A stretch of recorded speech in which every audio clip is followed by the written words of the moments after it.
Buenos días, jóvenes estudiantes del quinto grado de primaria. En esta oportunidad vamos a hablar de un tema muy importante para nuestra historia del Perú, que es la economía en nuestro virreinato número 2. Más específicamente vamos a hablar del comercio. ¿Ya? El régimen comercial estuvo basado en el monopolio mediante el cual únicamente España podía comercializar con sus colonias.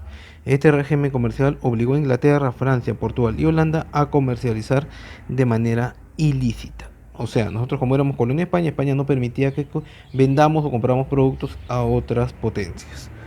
Durante el virreinato, para el intercambio de productos con España, se habilitaron los puertos de Sevilla, que se encontraba en España, el de Veracruz, que era el de México, y el puerto del Callao en Perú. Posteriormente, la corona española creó un sistema de agrupaciones de buques protegidos por navíos de guerra. El conjunto de buques que partían desde el puerto de Sevilla hacia el Virreinato de México se llamaban flotas y los que dirigían con dirección al Virreinato de Perú se llamaban galeones. Las flotas de los galeones salían del puerto de Sevilla una vez al año, pero en distintas épocas. Los galeones que en el interior traían diversos artículos como vino, productos diversos, hacían escala en Cartagena de Indias, lo que hoy conocemos como el país de Colombia, y de ahí se dirigían a su destino final, que era el puerto de Portobelo en España, en Panamá, perdón. En Cartagena y Portobelo se realizaban ferias, donde los comerciantes adquirían mercancías y productos europeos, y los navíos se abastecían de oro y plata para llevarlos de regreso a Europa. En el monopolio no se dio el monopolio no dio resultado para España, pues generó un comercio ilícito denominado contrabando por parte de los ingleses, franceses y holandeses. Al mismo tiempo, tuvo que afrontar la acción de los piratas y corsarios que atacaban a los galeones cargados de mercadería en alta mar. Como estos países que acabo de mencionar hace un rato, Francia, Holanda e Inglaterra, no podían comercializar con el virreinato del Perú, entonces, ¿qué había? Había gente que por atrás, por lo bajo, de contrabando, como se conoce, ilegalmente comercializaba con estos países. ¿Ya? A eso se le llamaba contrabando.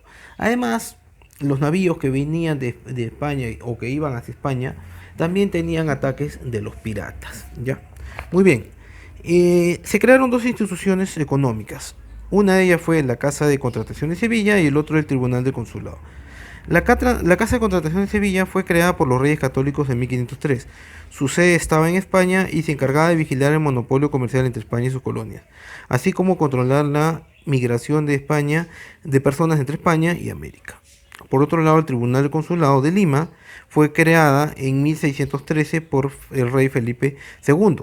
Estaba conformado por los comerciantes criollos más importantes del virreinato, siendo los de Lima los que tenían mayor dominio. Entre sus diversas funciones también se encargaban del cobro de impuestos. Justamente de esos impuestos son los que vamos a hablar, porque se crearon 5 tipos de impuestos. ¿Cuáles fueron estos? Primero, el tributo indígena. Los indígenas varones de 18 a 50 años eran los que tenían que pagar este tipo de impuesto. El segundo impuesto fue el quinto real.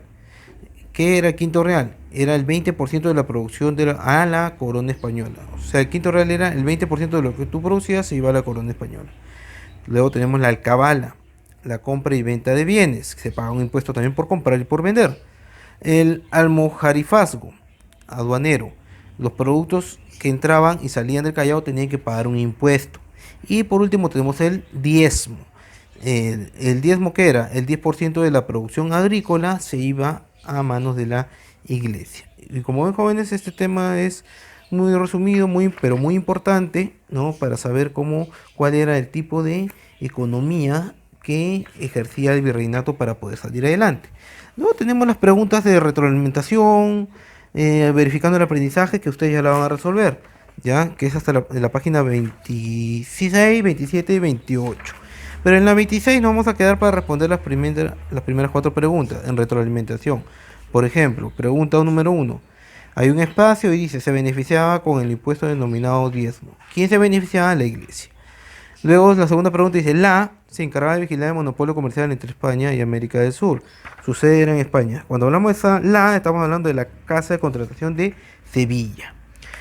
Luego la tercera pregunta dice, el quinto real era el 20% de la producción de a la corona española. Y por último, las flotas y galeones se crearon ¿para qué se crearon las flotas y galeones? Los galeones, por ejemplo, si vamos a la lectura, vemos las flotas y los galeones salían del puerto de Sevilla una vez al año, pero en distintas épocas. Los galeones que en el interior traían diversos artículos, vinos, productos, hacían escala. Entonces, ¿para qué? Fueron creados para comercializar entre España o para traer productos a España o a las colonias. Solamente eran para comercializar entre España con sus colonias. Muchísimas gracias, jóvenes. Eso es todo por hoy.